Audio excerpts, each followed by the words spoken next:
Good afternoon, everyone, especially to you, ma'am. Good afternoon.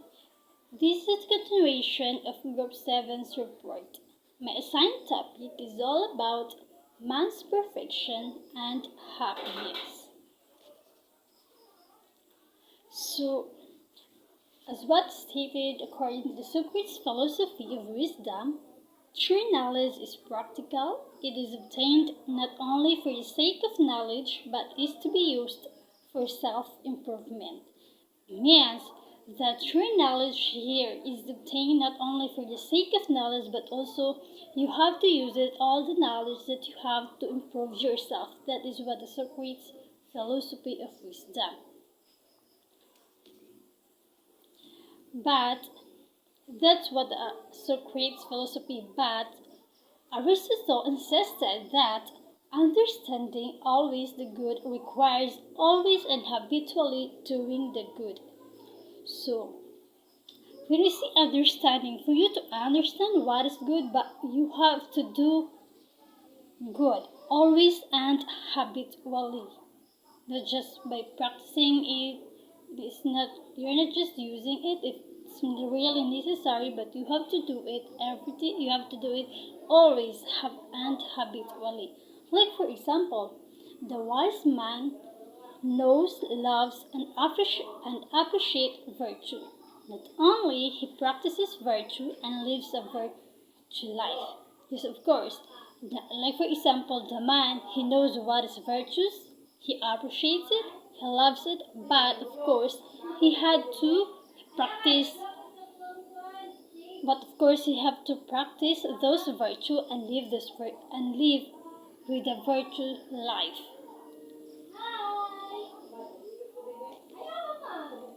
So, according to him, in the philosophy of mind, true knowledge means wisdom, which in turn means knowing and doing what's best for you, and achieving your own perfection and happiness.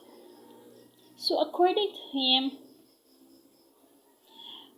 true knowledge means wisdom, which means that a man should know what is best for him and doing what is best for him. Of course, it's not just all about knowing, but of course it has to be done.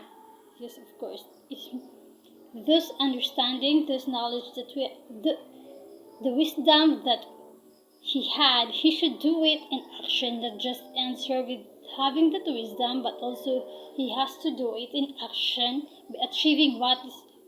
by achieving her own perfection and happiness.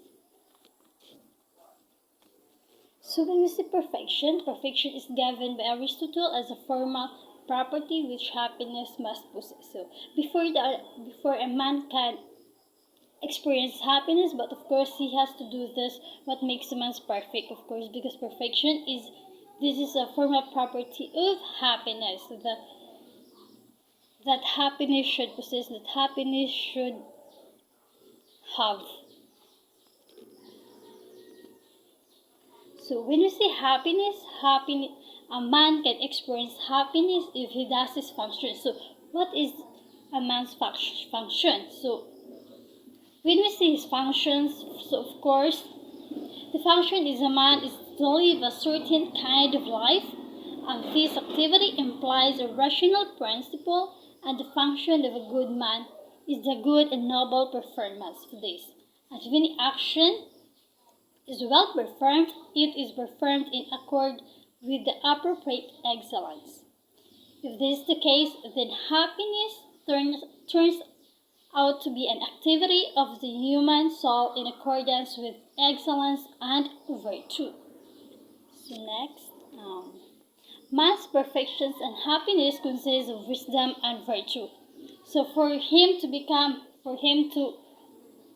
commit for him to experience perfection and happiness, a man should have this both wisdom and virtue.